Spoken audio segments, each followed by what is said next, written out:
Hi, everyone, and welcome back to another episode of The Business of Joy. And I have the joyful pleasure of sitting down with Mark Brezinski. Welcome, Mark. Thank you. Thank you for having me, obviously. Sure. Yeah, well, you and I met. I was trying to remember what year it was, but I know it was at your book launch. Would that have been 2023 or 24? It's a year I like to forget, honestly, not because of the book launch, don't get me wrong. That was the highlight of that year. But yeah, that was probably in the middle of 23. My book Yeah. launch, April of 23. Yeah.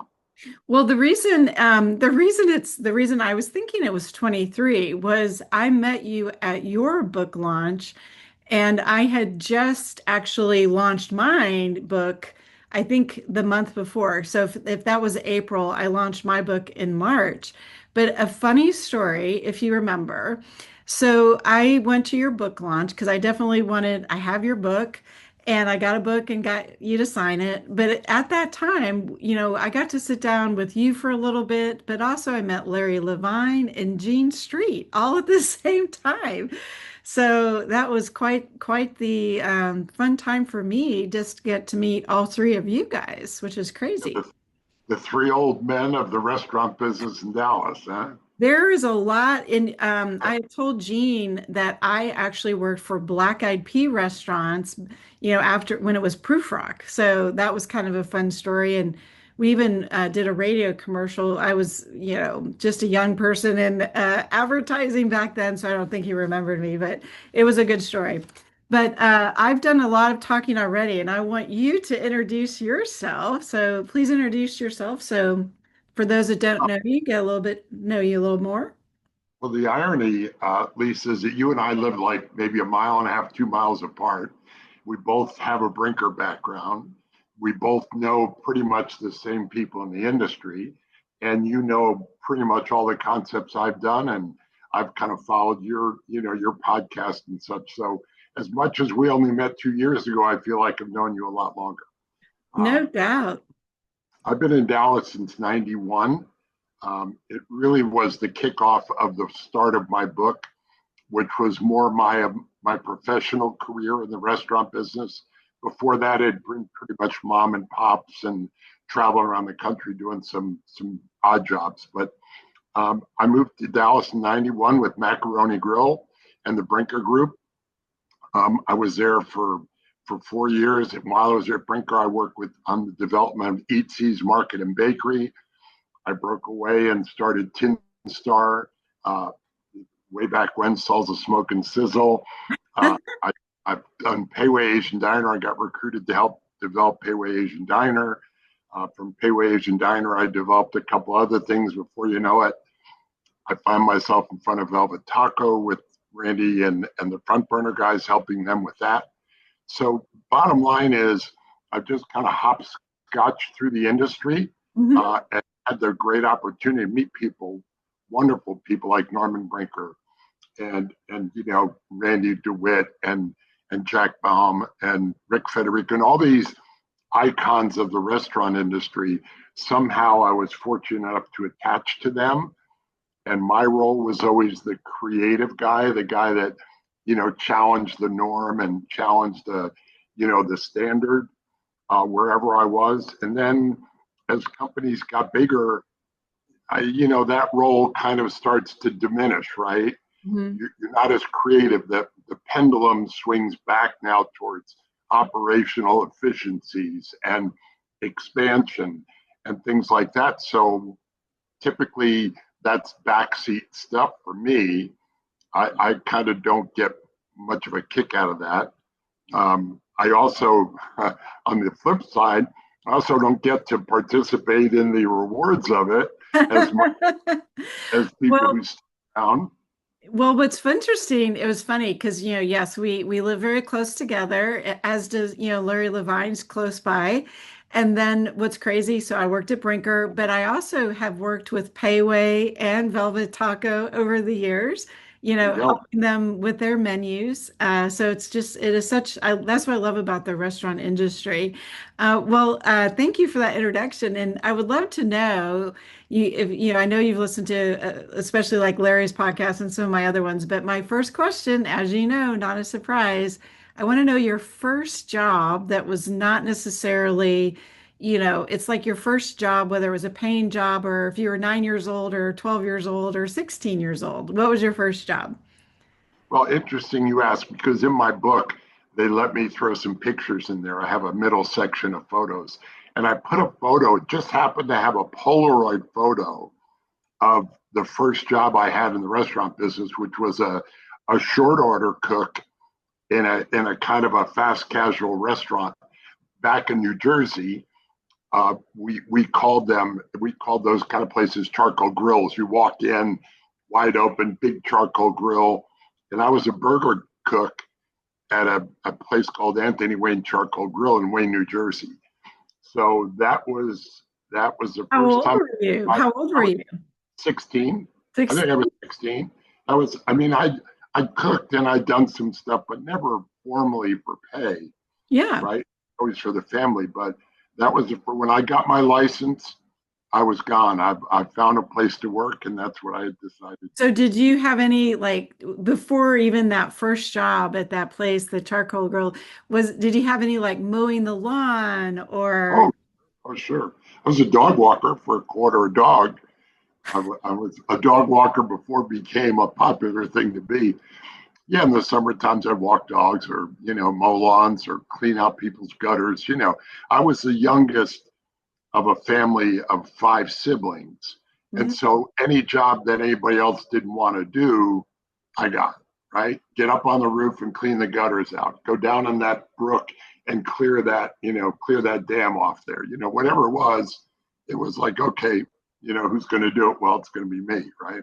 Well, but Youngest one. that's what I always love because a lot of people will start with their first job that from their industry or maybe their first job from college. But I'm like, no, I want to go back further. So dog walking, cleaning the gutters, mowing the lawns. But I'll remember that quarter, you got a quarter per dog. Quarter a dog, quarter a dog. And if I was lucky, I took two dogs and I made 50 cents. Oh And my that gosh, that is so I'd go buy a funny. root beer or go play miniature golf or something with that 50 cents. Yeah, well, that's crazy. I definitely did a lot of different things from babysitting to tying bows at a plant store like for the holidays to cashier at a hardware store. So I had a lot of different jobs myself. But when you think about if what I love about you, even just listening to that journey, it's not a straight line to anything. But if you think about, obviously, you're very innovative. You like to try new things. You like to, lead. When you were back younger days, whether it's that dog walker, gutter cleaner, hamburger cooker, was there anything that you're like, huh, I like to do creative things. I like to do things differently. Did anything stand out from your childhood on that? Yeah, I've always had that kind of creative vein. I write poetry when I was in high school to girls because I was too shy to talk to them. So I wrote and I happened to write pretty well, I guess. And so I'd drop a poem off to a girl and run, run away, and then they reach out to me later on. So I really like your poem. So poetry was my first really creative effort. But even at that first burger job, I got bored doing the same old thing over and over. So I would invent food. Oh, Remember the first burger I ever invented at this place, Anthony Wayne, and all the employees started eating it. Right? It was like, hey, what are you doing? So I made a grilled cheese on a hamburger bun, and then put a double cheeseburger on it with some grilled onions, and we called it the King Solomon burger. oh my gosh. I remember the name like it was yesterday. And once that got around, it's kind of like the first off the menu item that I ever did for somebody, right? And I could tell right then that I wasn't going to be happy just executing someone else's plan. So if you talk about the initial kind of seedlings of how you build your personality, I knew right away that I couldn't just, hey, Brezinski, just cook the burger, will you? I was like, I can But only that's do that so long. Yeah, but I think that's so fascinating. And they say that, kind of physiologically or neurologically or scientifically, I don't know what the right word is, but like between like 9 and 13, a lot of those things in our DNA get set. And then some of those things that we try as teenagers are the things that truly end up defining. So that I knew that creativity had to come from somewhere. Yeah. Yeah. Are there other examples? So poetry is a great one too. And then just thinking outside the lines, that sounds like that burger. I, Lisa, I even had a pen name. I gave myself a pen name just in case people would find something and not like it. They wouldn't know it was me, right? So my first pen name, I have no idea where it came from, was called McCain. M McCain. C A N E, McCain. That was it, just one word. I would sign it McCain. And people start going, who's McCain? Okay, now I, are we the first to know this poetry pen name? you might be. I'm not sure that's something I've shared with many people. I love it. So yeah, so you had your pen name. Yeah. But this is why I love doing these because I learned so much about it. But is there any other kind of like when you were little, and I guess maybe you already by the time you were 16, but did you know like a dream job, like what you would want to be? Yeah, I wanted to be Mickey Mantle. I wanted to be a baseball player. I taught myself how to switch hit. I could hit from both sides of the plate pretty equally. We would go to Yankee Stadium as a kid, and I would just be fixated with Mickey Mantle um, because he would have power, he had speed, he could hit power from both sides of the plate. He could, whatever. I wanted to be Mickey Mantle. Literally, it took a high school baseball coach to douse that flame because he was not very, he and I didn't get along exactly right. So I just dropped baseball, and that was the end of that. And then I started having to think about something else. And Well, my I'm not sure how I made that next transition, but Well, it's interesting. My brother, I don't know that I was there, but there's a photograph of my brother that's a signed autograph with Mickey Mantle. So I'm gonna have to ask my brother, like he was a kid, and I have to ask him, like, okay, tell me that story. But let's move. I heard now you'll have to correct me if I did not hear this right. But did I hear that you used to love making sandwiches? Did I hear oh that? yeah, yeah, that was. I wrote about that. I think in the book. I think my Yeah. mom, my mom and dad were kind of out of the norm back when I was growing up because my mom worked. Hmm. My mom was a full-time worker. She had a degree in pharmacy. She worked at local pharmacists at pharmacies as a pharmacist. So the five of us were often left alone to fend for ourselves. Not completely. I mean, it wasn't like we had to go shop.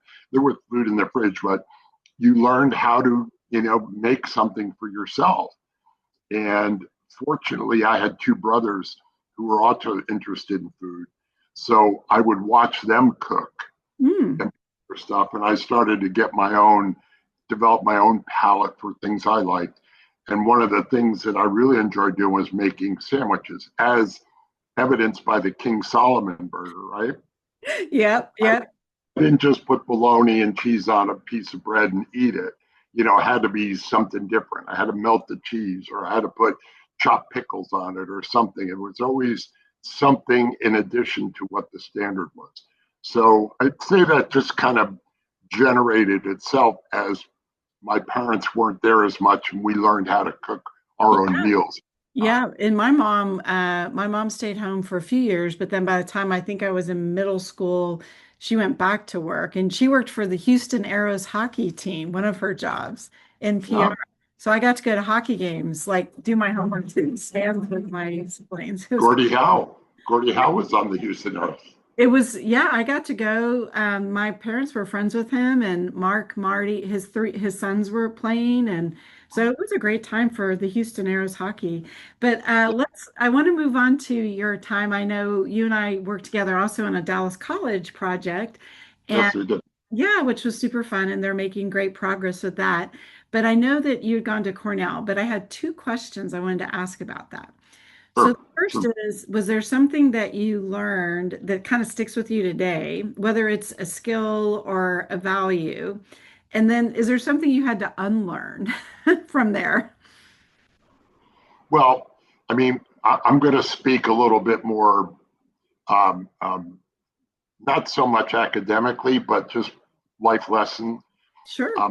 I've worked full time while I was going to graduate school at Cornell, and it didn't work out.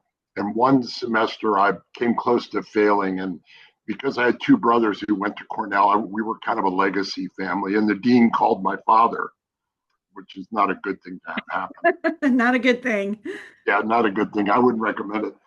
And the dean said, you know, if Mark doesn't watch his butt, he's gonna flunk out of this program. My dad called me, and obviously it wasn't quite that nice a conversation. But I think what I learned the most was to be serious about what it is that I'm doing, Mm, and not try to spread myself too thin. So Cornell taught me more than anything the discipline to study, because it had always come pretty easy to me. I mm, was a, you know, I graduated cum laude from undergraduate school, but it wasn't hard to do. I mm. felt, you know, I did the minimum plus. You know, there's people that do a lot, and there's people that do the minimum plus a little bit. I was a minimum plus person, but graduate school taught me to be a little bit more maximum of what I had to give, and not so much minimum. And the good story is that by the time I graduated graduate school, I graduated with honors, cum Wow. laude. So I made up for that bad semester, and I think I learned. I had to be kicked in the butt to do it. Don't no denying that. But I did learn. Some people don't learn even when they get kicked in the butt. But I did learn the discipline and the importance of the commitment to what it is that you're doing at the time. Yeah, I think it's all about focus, really just you said learning how to study and just concentrating and also maybe just having a goal, right? Because you knew that that's what you wanted to do. Now, remind me, what was your undergraduate degree? Because it was, or where did you start? Because I remember we talked a little bit about it at Dallas College, but now I can't remember.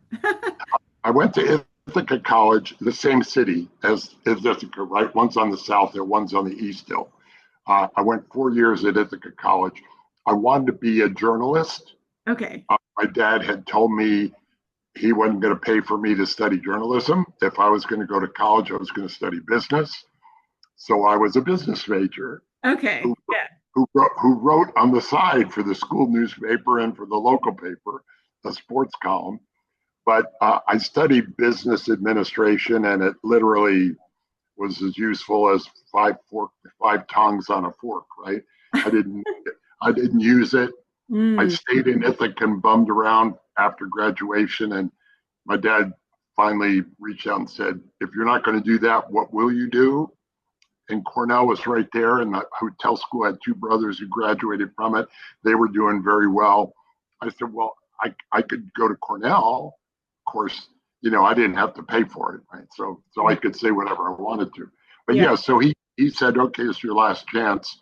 Go to, Mm. you better do something with it." So that was why I went to Cornell Graduate School. Yeah, well, and it is funny. I always say we're so glad. I hear these kind of forks in the roads of so many of the people that I speak to on this podcast. And I always say, thank goodness for that fork in the road that, Cornell and then just the trajectory, because certainly made an impact in the industry.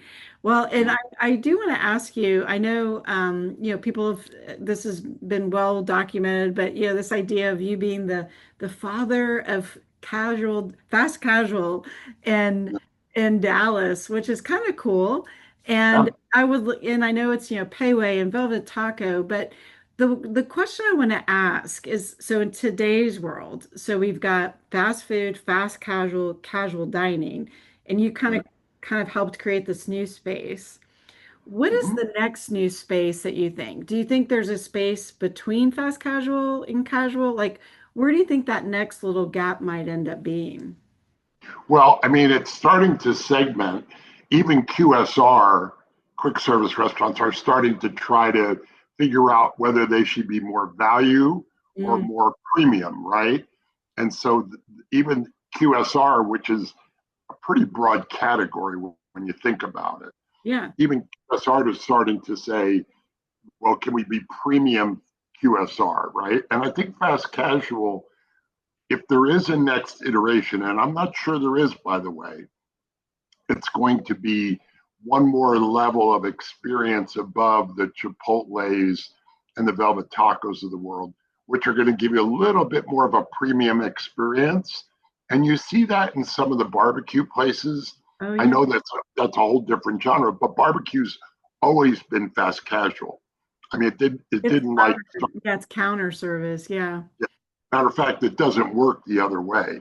Nobody's ever been able to make full service barbecue work, right? A Hmm. couple people have tried, Memphis and some of these other places tried, but reality of it is to me, barbecue has always been a really good kind of a North Star for the fast casual industry because it's very experiential, typically very country, very soulful, it's got a lot of aromas, it's got some, creakiness to it.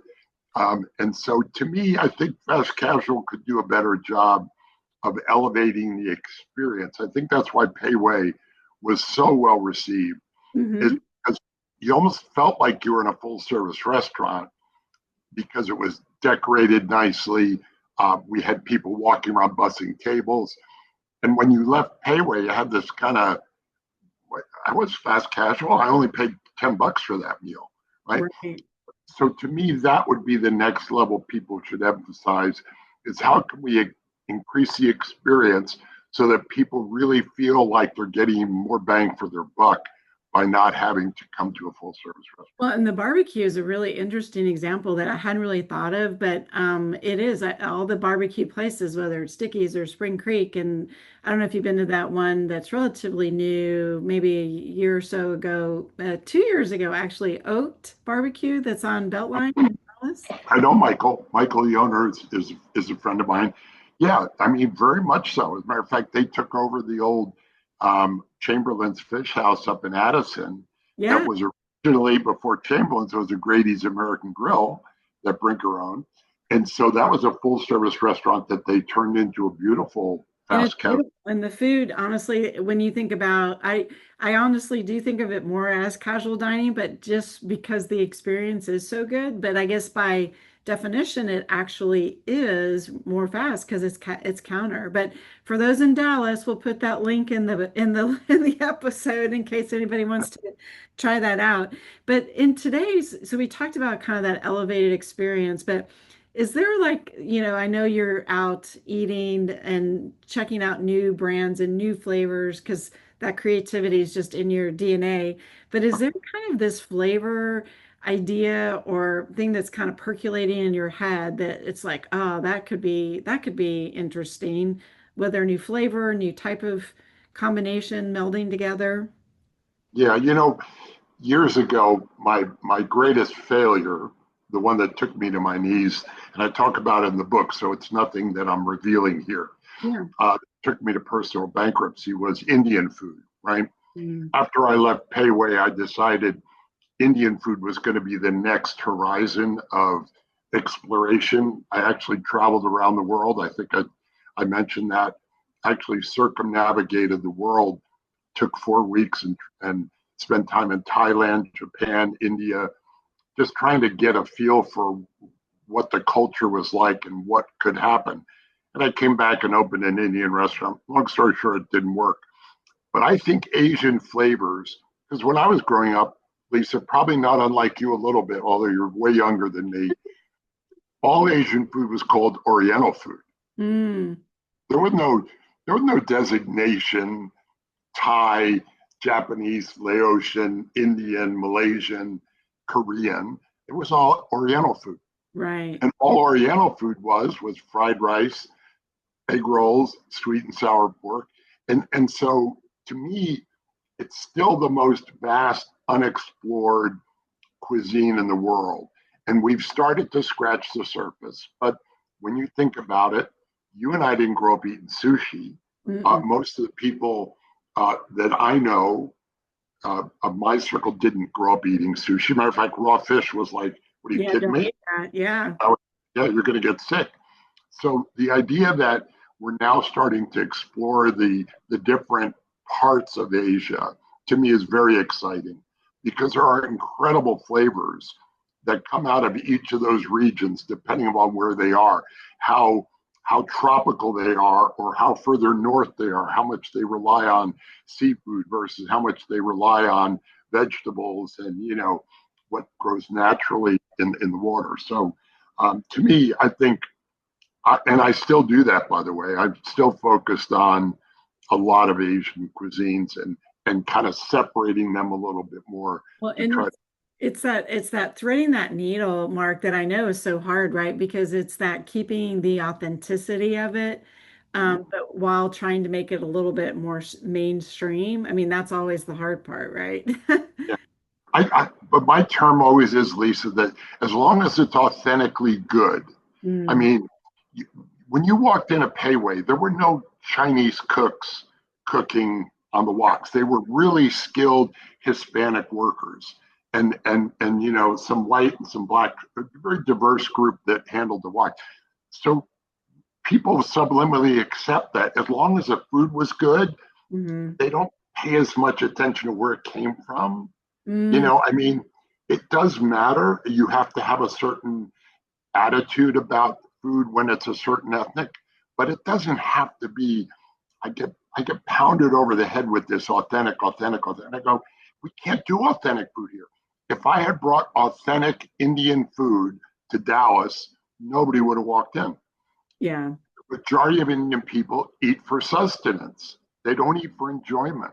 Mm. It's a sustenance cuisine.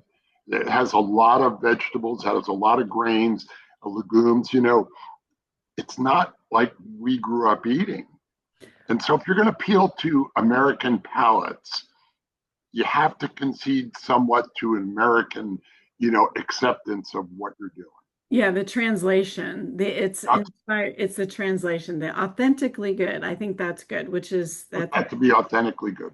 yeah, that's the detail there. But I want to actually, I have a really fun question that I just want to run this by you because I was thinking about when I was thinking about the questions for our discussion and our little chat, and it really is crazy when I think about all the different restaurant brands, like from Macaroni Grill, Eatsies, which is a great store, Velvet Taco, Pei Wei, all the ones. And I think about, here's my funny question, Mark. If the Okay. walls could talk at those restaurants, like if the walls could talk at a Velvet Taco from when Mhm. it first started, what would they say? Because it's such a unique experience to be a part of. Bill, I mean, I think it's just crazy, right? If the walls could talk. Yeah. If the walls could talk, they would say, it ain't easy. It ain't easy to do. A lot of people think it happens overnight, but there's a lot of there's a lot of closed door kind of discussions Yeah. about what people get very personal about food. I mean it's like I don't. The funny thing with me, Lisa, is I don't really get personal about it because I'm not trying to do what I like. I'm trying to do what I've noticed people seem to be attracted to. But there are a lot of people that get involved in the restaurant business. They're very heavy-handed about what they want to do. I've worked. You can read the book. I've worked with Oh, several people. oh, yeah, no, I definitely know parts of the story there. And some people are a little bit more adamant than others. Some people a little bit more collaborative. And I think what I've learned to do is navigate how to deal with both. The ones that need a little bit more help, I lead a little bit better. Ones that have a better idea, I learn to just kind of try to balance their progress out to try to keep it centered. So if the walls could talk, they would say not anyone is the same and none of them are easy.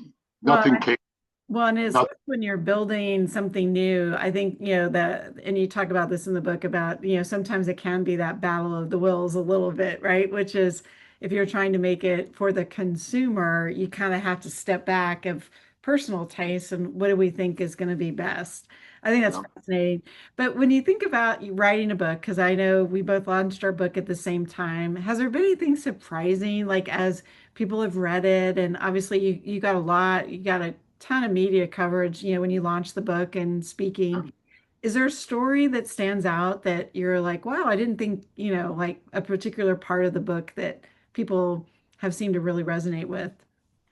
Well, I don't, nothing's jumping to the forefront for me right now, other than the fact that when people read the middle of the book, what I call the heart of the book, where I talk about my greatest success and my greatest failure pretty much back to back, a lot of people reached out to me and go, you never told me that. You Mm. never told me that you were eating hot dogs for dinner and you would go to the bank and withdraw $20 at a time from your ATM because that's all you had. You never told me that you couldn't go to lunch with me because you were afraid you I wouldn't pay for you. You know, this comes on the heels of when I was just, Yeah. hey, let's go to dinner. Hey, let's travel here. Let's go here. I'll take care of it. So I think the thing that was kind of the most heartfelt for me was letting people who knew me know me better through the book because they wouldn't have known that about me because I never would have said anything. But Well, let me ask you a writing the question. book gave me the opportunity to do that. Yeah, so knowing that response that your friends and have shared, would you have done anything differently in that spot back then? Like if you had it to do over again, do you think you would have? You either are the type of person, Lisa, that can ask for help, or you're the type of person that has a hard time asking for help. Yeah, that's And fair. when you've been the leader of a group for a while and people like follow you you grow concepts and people are always saying Mark does this, Mark does that, it's really hard to ask for help. I will say this, to be very transparent about it. I had a really hard time asking for help. Only people who really knew me and could navigate across that would come to me and say, I know you need help. Let me help you. Yeah. It wasn't me asking people as much as it was people who really knew me coming to me and say, I know you need help. Let me help you. Yeah. So that was the toughest part. And the best part about the book is that more and more people realized I wasn't this person always that they thought I was. I was just like I had the same struggles as everybody else. But I think that's amazing, to share those stories because it does say one of the things I have learned about doing this podcast is the stories. Everybody, literally everybody has those ups and downs. And sometimes the ups are higher and sometimes the downs are higher by individual person. But it is those struggles. And it's knowing now that more people know those stories and maybe it will ask, people offer help or ask for help. Somebody might take a little something out of that story. So I think that's really important. But And as, oh, go ahead. and I think it's made me more accessible to more people that didn't think I was so accessible before.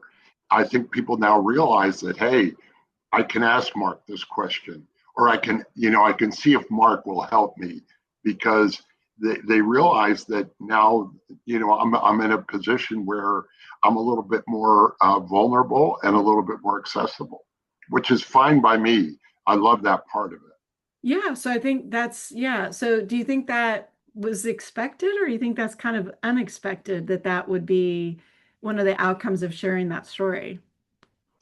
Probably unexpected, honestly, but I'm not going to lie. I wouldn't have written it if I wasn't ready to open myself up to that. If I wasn't tired of carrying that burden of having to be the guy that always had the answer or always had the smartest, quickest response or always, was able to plan the thing out. I think it took a lot of that burden off of me to write that Yeah. and to have people, even in my family, read it and go, what? And I said, well, that's Yeah. sooner or later. I'm glad you learned it through the book, if nothing else. Well, I just spoke with Julia Stewart on the podcast a couple weeks ago, and one of the things that she said that she wished that she could, her lesson for up and coming leaders and current CEOs is she's like, what's the one thing she wishes would be kind of the untold lesson is that the CEO, saying the CEO knows everything. And she's like, that is absolutely wrong. And she's like, that's the one thing that I get people in a room to hear from other people's opinions, understand, but the CEO shouldn't have all the answers because they have people around them to help them. So it's kind of interesting is that letting go of that idea that as a CEO or as a leader, you have to have all the answers. So yeah. And that's open, honestly, Lisa, that's opened a lot more doors Mm, too for me. I'm not saying it was an intended consequence, it's kind of an unintended consequence. As yeah. an example, I've gotten very close to, Emily Knight from the TRA, and I'll tell you a funny story, quick funny story. Yeah. But we got close, we talked. I'm going to actually be doing a talk with her at the TRA in Houston on the main stage. It's called like a fireside chat. Yeah. But she texted me one day. I had told the story about how I changed the shower in my hotel rooms. I travel with a shower head and I take the old shower because I want a better shower. Oh. One day I get a text from Emily and saying, "Hey, can you teach me how to do that? I'm so tired of these dribbly showers of these hotels that I stay at." So I actually gave her a tutorial and did a little video on how to change the shower head in her shower. So Okay. never would have happened. I think you're going to get another text from somebody wanting to learn that because there is nothing worse than that horrible. Oh, Yeah, that is nothing I worse. think two things you need in life. Well, more than that, but you need a good night's sleep and you need a great shower. No doubt. Oh my gosh. Okay, seriously, you're gonna have to do a YouTube video on that. I don't There think are the some hotels, on there, but this one I'll send you what I sent her for I was gonna sure. say, I think the hotels might not like that so much, but that's okay. Hey, Well, you're paying $300, $400 a room. You can't tell me you don't deserve a good shower twice a day. oh my So gosh, that's so true. There's out really with them. I have to say, there's nothing worse than having a horrible shower. But yeah, I love Emily, and she and I have gotten to be much closer friends over the last 5 years. And I got to meet her as a result of my journey back to joy research. You So, and me, that's the way it works, right? and the book, your book and my book actually brought us together. That's how I met Larry Levine, and all of those things would have never happened Yep. actually had the pandemic not happened. But when you think about a couple of other questions is for people that are entering the industry, because right now there's a little bit, the industry's gotten a little bad rap. I know it's hard. Yes, and it is hard and it's not easy, like you were just saying. But what would you tell those, entry level people to say why the industry is a great place to work? Well, I'm going to give you a quick, hopefully it's short, what I used to tell managers that came on to Pei Wei. I would write down on a piece of paper the number um, two-thirds, the fraction two-thirds is less than one-third. And I'd turn it over to them and say, how can this be true? And they look at it and they go, well, two-thirds isn't less than one-third. One-third is less than two-thirds. I said, look at it this way. There's 168 hours in the week. If you divide the week into thirds, one third free time, one third sleep, one third work. What you do in that one third of work is actually going to create a better life for you in the two thirds. So what the lesson I try to teach young people is dedicate yourself to the one third that really controls how much you're going to enjoy the two thirds of your life. And don't get it backwards. Don't make the two thirds more important than one third because you'll never advance in your career.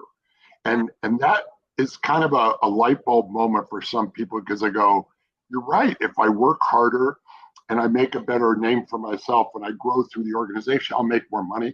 I'll be more comfortable. I'll go more places. I'll have a better experience when I'm not working. So that formula really hasn't changed. If you divide 168 and 3, it's 56, 56, and 56, right? Yeah. So 56 hours is a lot to ask people to work now.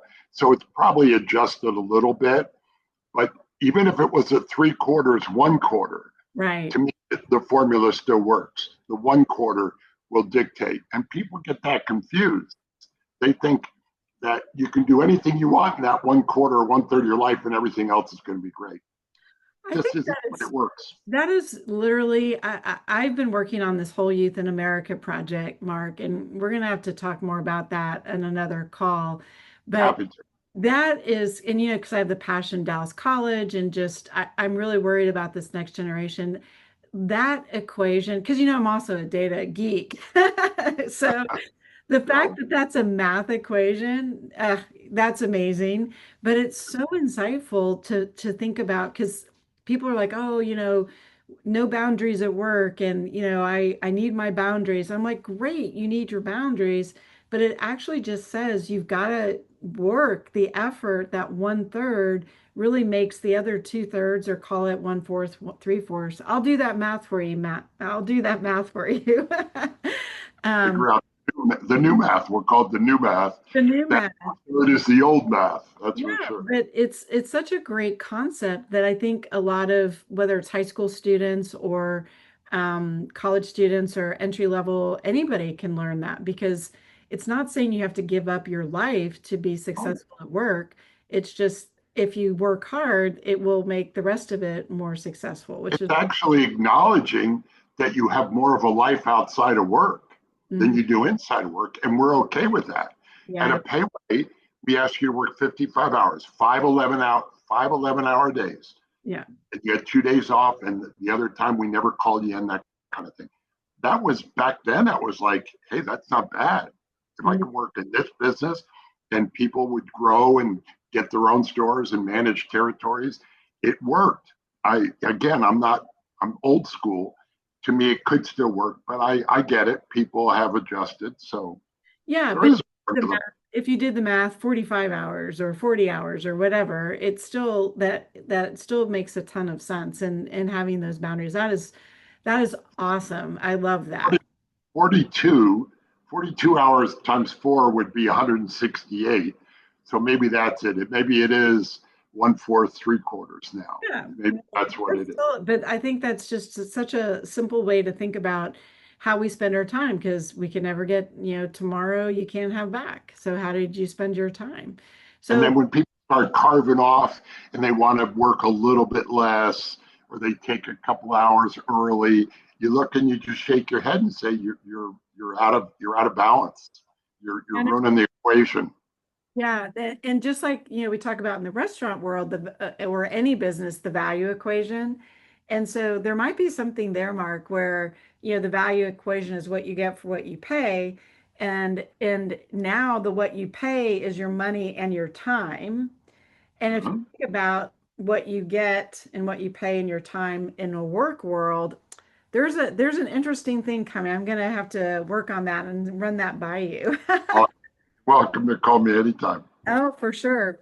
I want to kind of move into something with my lightning round. And Fire away. yes, it's just a bunch of fun, quick little questions.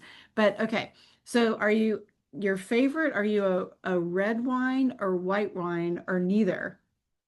Depends on the occasion, but red wine with dinner, white wine if it's just a glass of wine with friends. Okay, perfect, perfect. And then what about your favorite taco, present or past, at Velvet Taco? That's easy. It's the number one selling taco in the whole Velvet Taco system that I introduced from my Indian restaurant days. It's called the Chicken Tikka Taco. And you know what? I even knew the name of that one because since I worked with them on that one. Chicken Okay. Tikka Taco. So what is your favorite city for food in the US? In the US, that's not Dallas. Yeah, no, that's hands down. I was just there for a week. New York City. I grew up in New Jersey. New York is. I tell people they think I'm crazy. I could retire in New York City if I had enough money. I just am so energized by all the things in the different neighborhoods. New York, hands down. Yeah, and I love it's just such that I love the independent vibe, with the smaller, very more intimate kind of restaurant experience is pretty cool. And you can walk just about anywhere. Yeah, That to me is a big thing. Is a big unlike thing. where we live for sure. Okay, this one is favorite. I've never asked this one of anybody. Uh-oh. What's the first thing you notice when you walk into a restaurant for the first time? Well, that's a trick question. Because Didn't if mean to be. if there's an odor, good or bad, the first thing you always do is you smell, right? I mean, you walk in a restaurant and there's got to be some kind of odor. The Yeah. next thing I notice is lighting. To me, lighting is absolutely quintessential to a good experience.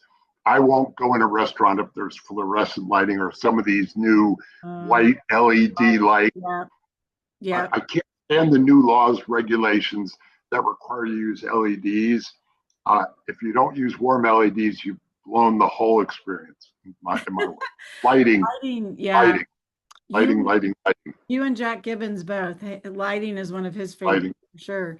Okay, lighting. so my last one, the lightning round. This is a fun one too, okay? If someone were to make a movie about you, who would you want to play you? I had dinner with Kenny Bowers. You know Kenny, dear friend of mine. Yeah. We had dinner the other night, and he says, "Mark, you keep reminding me of Jeff Bridges." Oh, there you go.